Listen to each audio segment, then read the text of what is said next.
Hello everyone, we're gonna move ahead. Here we're gonna make an ice cream starting by making the popsicle. Then we're gonna give it a cute expression on its face and then we're gonna color it by using different colors starting by using the brown one. Next, we are going to make a bacteria with a cute expression on its face, starting by making a circle. Then we are going to highlight it by making some strings all around it. Then we are going to make the face of it. First, we are going to make the eyes and then we're going to move ahead towards its mouth. After that, we're going to make two long sharp teeth and now you can color it with any color you want and it is completed.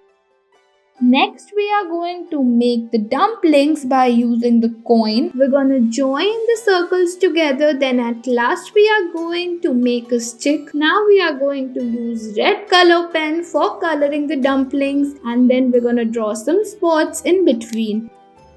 Next, we are going to make it using a rainbow starting by making its face. We're gonna make the detailings like ears, eyes and the mouth. After it's ready, we're gonna move ahead towards its body including the hands, legs and the tail. After that, from his mouth, we're gonna start making a rainbow by using some color powder like this and then you can see it is completed.